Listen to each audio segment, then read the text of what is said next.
All right. Well, it's getting close. This is kind of a Wednesday for us here in Clemson. I know I think it's a Monday everywhere else, but it's like a Wednesday for us as far as our prep and routine. We've had really good practice here. Really proud of our guys, and just excited to be back in the playoffs. Excited to be back in New Orleans, and a chance to do something we haven't done, and that's win a Sugar Bowl. So we're looking forward to it. Congratulations to Ohio State, Ryan. Again, same thing, back in the playoffs, and going to be a great game, no doubt about that. Two really, really talented teams that I know both are going to do everything they can to win. So appreciate the opportunity to be with you. Thank you very much, Coach. And we're going to start off with Bill Rabinowitz from the Columbus Dispatch. Hi, Dabo. Can you hear me okay? Okay. Yes, sir. As you can imagine, you voting Ohio State 11th on your final ballot, and some of the comments about Ohio State's worthiness as a playoff team because it played only 6 games has not gone unnoticed up here. There are people who think it's gamesmanship, or you don't have as much respect for Ohio State as people here would like. What would you like to say about that? Again, what I've already said. I mean, that it's a big deal because we're having to play them. As I said earlier, there's no question Ohio State is good enough to beat us. They're good enough to beat anybody of these 4. They're good enough to be the national champion. That's not a question at all. I didn't rank anybody who didn't play 9 games or more in the top 10. Nobody. And then after that, I said, okay, anybody who played at all, that's how I'll rank that. That group, and that's why they were 11. Nobody. I didn't even consider anybody. It had nothing to do with whether or not. I mean, I have all the respect in the world for Ohio State, and for people not to think that, I can't do anything about that. I think the world of Ryan Day. We've talked many times, and they're a wonderful program. We recruit against them because I think we have a lot of similarities in how we go about our business. So there's really nothing to it. As I said, you could change the name to any other name, anybody. Southern Cal had been 6-0. I wouldn't have had them in there. So no disrespect. I mean, people can perceive and take things however they want. But for me, especially every year, I take it seriously. But especially this year, I just don't think it's right. It's not that they're not good enough. I just don't think it's right that 3 teams have to play 13 games to be the champion, and 1 team has to play 8. So people have a problem with that. I don't really care. It's my poll, and it doesn't matter who the person was. It's 0 to do with Ohio State. And I also will remind the Ohio State people, I voted them in 2017 for the same reason. I left Alabama out, and guess who was mad at me then? Alabama people, and they were good enough to win it, and that wasn't a matter whether Alabama was good enough to win it. They won it. I just felt like Ohio State deserved it. I felt like they played more games. They were the Big Ten champ, and to me that mattered. So that's why I put Ohio State in ahead of Alabama that year. I played at Alabama. I went to Alabama, so I'm an equal opportunity guy here, I guess. So I love the University of Alabama. So it's just, there's no gamesmanship. I just didn't put anybody in there or consider anyone that didn't play 9 games or more. And it's really as simple as that. It just worked out that, hey, we got to play one of those teams. Well, that's on the committee. That's what they decided to do. I think the games matter. I don't think it's right that Texas A&M, that Oklahoma, that Florida, that Cincinnati got punished because they played more games. These games matter. That game against LSU, that was a big deal for Florida. And I know we can say, well, yeah, they should be one of the best teams. Well, the game's not played on paper. You can go back and look at the top 10 preseason rankings every year for the last 20 years. There's a lot of those teams that finish the season not even ranked. The game's not played on paper. And in this year, I mean, guys can, every time you step, guys can get injured. You can get beat. There's a lot of games that we've won where we weren't supposed to win. And there's a few that we were supposed to win that we lost. That's football. And so to just say, oh, well, they would have won, I don't think that that's right. And so that's nothing to do with Ohio State. If it had been anybody, give me another 6-0 team. It had been the same result. So people take it personal, but it's nothing personal at all. So that was up to the committee. Was there any part of you that kind of thought, well, there's a reasonable chance we'll play Ohio State and maybe just to make it easier, just yeah, absolutely, absolutely. You don't think I know that's going to be public, but you know, to me, right is right. And it's, you know, it's not always easy to do the right thing. I absolutely knew that I would be the poster child for whatever. Now I could probably run for governor in Michigan, might have a good chance, but probably not very popular in Ohio. But listen, I don't live my life that way. I'm not going to say, well, let me put them here and do something that I absolutely don't believe in. And again, it's not that they're not good enough. They could beat us by 2 touchdowns. They're plenty good enough to beat us. They're good enough to win it all. I just had a problem with the fact that 3 teams got to play 13 games and 1 has to play 8. I don't care what the name is. Change the name. Ohio State, whoever, fill in the blank. Penn State, Michigan, Southern Cal. I don't really care. That just was my standard that I put in place. And I wasn't going to change that because, you know, being politically correct, well, and trying to, you know, appease people. You know, it is what it is. Next question will be Matt Connolly from the state. And please, we ask no follow-ups. We're trying to get as many people's questions in here as we can this morning. Thank you. Hey, Dabo, do you have an update on Xavier Thomas? Do you expect him to be available? And is there anything you can provide on why he missed the ACC championship? Yeah, he was he was unavailable, but you know, he's was in a protocol situation. But the biggest thing that we're going to do is we're not going to say anything about anybody until game day, and we'll put out an available, unavailable list, just like we've done all year, and leave it at that. We're going to go to Dennis Dodd from CBS Sports. Dabo, the playoffs in general haven't been very close. And I know there's exceptions. You guys maybe had the greatest win in your history with a second to go against Alabama. But the average point spread is 18 points in these games so far. I wonder if you had a 35,000-foot view of why that is. I mean, you know, we had obviously an incredibly close game with Alabama, as you alluded to, but we had an unbelievable game with Ohio State last year. That was about as good a playoff game as you could be a part of.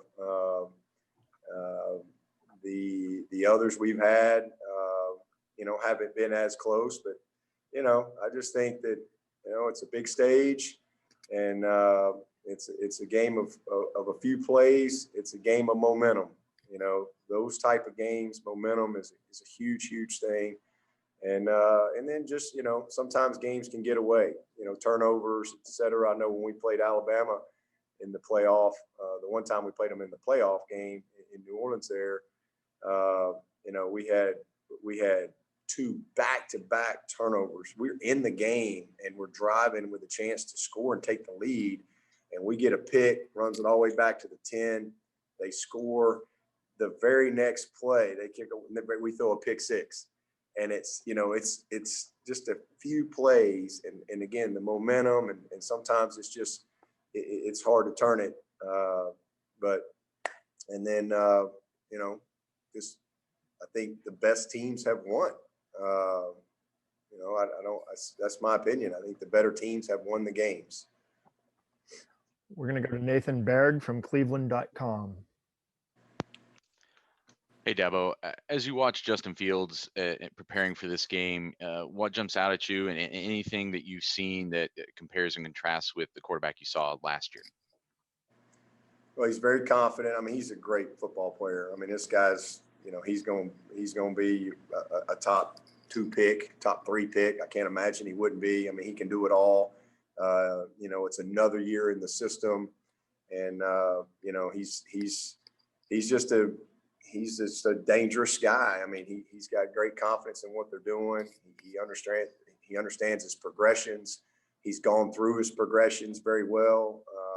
You know, he creates a lot of conflict because of you know, his ability to run the ball, their scheme, and how he runs the scheme, from the boots to the nakeds to the you know, the heavy play action, the quarterback run. He's confident in his throws. He's very confident in his receivers. They got three great wideouts. I mean, those guys are as good as you're going to see. And Olave and Wilson and that number 6. So, you know, he's just a dynamic player. You know, there's nothing he can't do, and we know that. Just like last year, 2 elite quarterbacks, mentally, physically, emotionally, skill set wise, you know, taking the field in New Orleans on Friday night. We'll go to Paul Meyerberg from USA Today. Hey, Dabo, good morning. Happy holidays. Good. Trevor Lawrence, after 3 full years, the individual accomplishments we're all familiar with: the Heisman finalist, national champion, ACC player of the year, so on down the line. If you could you describe the impact or legacy he's built at your program and is building, and also maybe compare it to the way that Deshaun Watson left and what Deshaun meant to the program? Well, I mean, they're both, you know, very similar as far as, you know, what they mean to the program. I mean, they've been just incredibly committed guys, 2 great human beings. First of all, great examples, great teammates, great leaders, great preparers, you name it. Both of them graduated in 3 years, incredibly disciplined with their lives, and just never, I mean, you just couldn't find 2 more committed guys to win it. 2 great winners. That's what both of them bring to the table. Obviously, Deshaun led us to our first national championship. He kind of paved the way, and his will to win. I mean, that last drive against Alabama to win the national championship with 1 second, that's the epitome of Deshaun Watson. And then Trevor Lawrence coming in as a true freshman and winning a national championship, that's the epitome of Trevor Lawrence, because his moxie, his savviness as a true freshman, his confidence to go win a game like that. And to that stage, you know, a lot of people going out of the game when he's a freshman and the moment's too big and all this stuff. And, you know, there's not a moment too big for Trevor Lawrence. I mean, he's as good as he's the first Trevor Lawrence. That's the way I would describe him. You know, he's the first one. There'll be a lot of people, you know, trying to live up to the standard that he set as a quarterback, you know, for a long time in this game. We'll go to Andrea Adelson from the ACC Network. Dabo, as a follow-up to that with Trevor, and you've been adamant that he should win the Heisman, do you feel like maybe he hasn't gotten the type of consideration for that award because he has done what we've come to expect from him over the last 3 years, and the other guys maybe have had unexpected seasons, weren't really talked about before the year? Yeah, I mean, it's a stat media-driven award, and you know, I mean, I felt the same way about Deshaun Watson, you know, and it just is what it is. But I mean, to me, he's the epitome. He's the epitome of the Heisman in every regard. You're talking about a guy that lost Joseph Ngata, Frank Ladson, and Justin Ross for the whole year.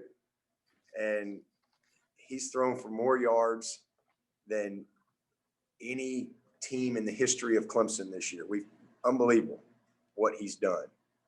And, you know, he played 9. People say, well, he missed 2. He played 9 games. I mean, and he was unbelievable. Played 9 of the 11 games.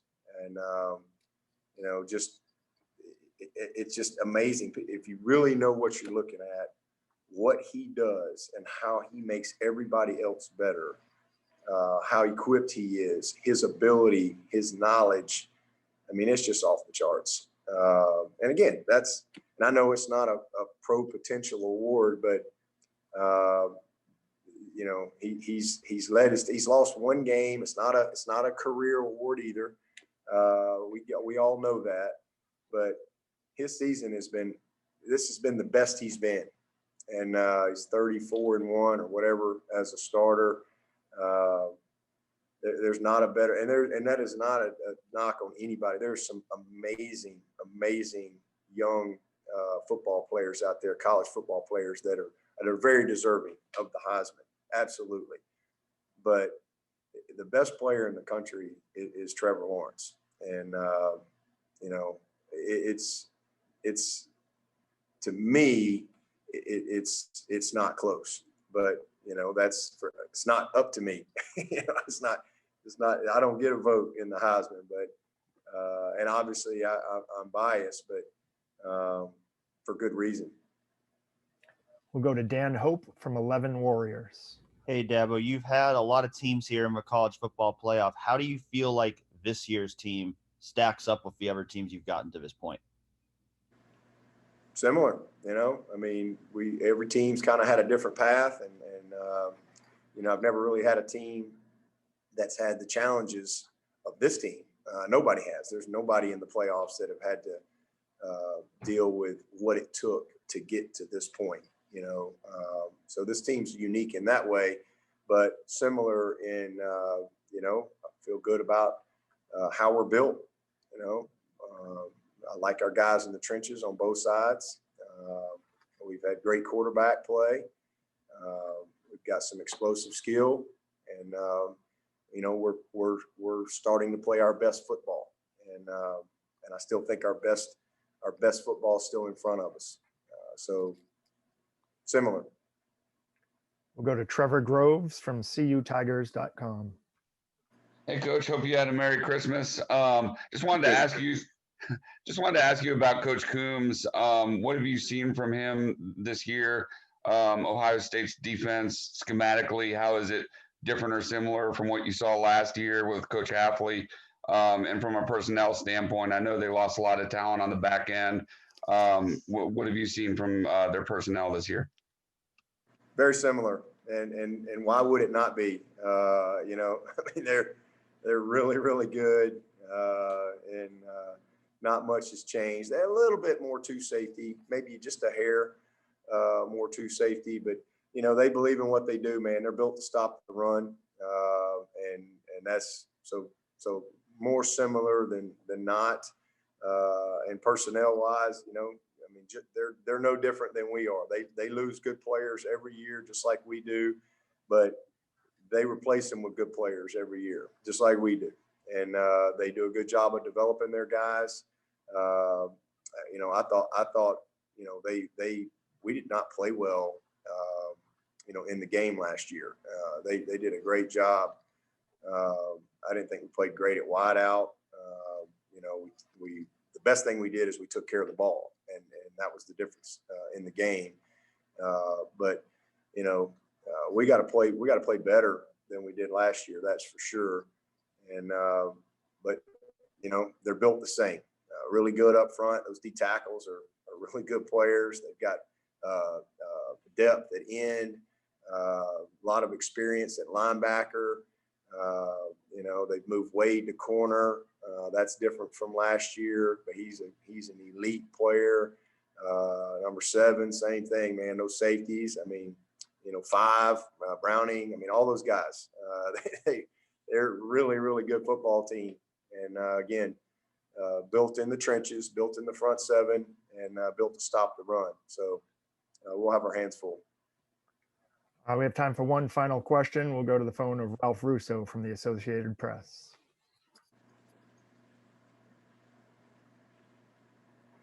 Ralph, be sure to unmute, please. Hey, Dabo, sorry about that. Wondering if you can talk about what you've asked your players to sacrifice this year. Every team has done it, right? It's been a tough year, and you've asked more of them than ever before. If you can get into a little bit of what you've asked them to sacrifice and how difficult, well, I shouldn't say difficult, but how challenging this probably has been for them. No, it's unprecedented. It's been incredibly challenging. You know, I just tell them, don't give up what they want most for what they may want at a moment. Just really that simple. And the teams that do this the best and manage this the best, that's who's gonna finish the best. And I challenged them early on that this could be a competitive advantage. It doesn't have to be a competitive disadvantage. The glass is half full, it's not half empty. And this is what it's all about taking what we got and making the best of it. And it's been an unbelievably tough year on these kids. Incredible. People will never know. There'll be books, there'll be documentaries, there'll be things. These kids 20 years from now will be telling stories that people won't believe. This is unprecedented times. We've never had a moment like this. And what these kids had to sacrifice to be able to play is incredible. And again, that's why I'll go back to the way I did my poll. From isolation to virtual work to not seeing their families, post game, nobody. Just the way we've had to meet, just buying into, not going places, not doing things. A lot of these kids have just done church online. Well, you name it. Just the adjustments, very abnormal what they've had to do, but they have all sacrificed so that we would have a chance to get to this point. And I'm just really proud of them, really proud of them, their commitment, their leadership, and how they bought in. And not just the players, our staff, all of our medical people, our administration.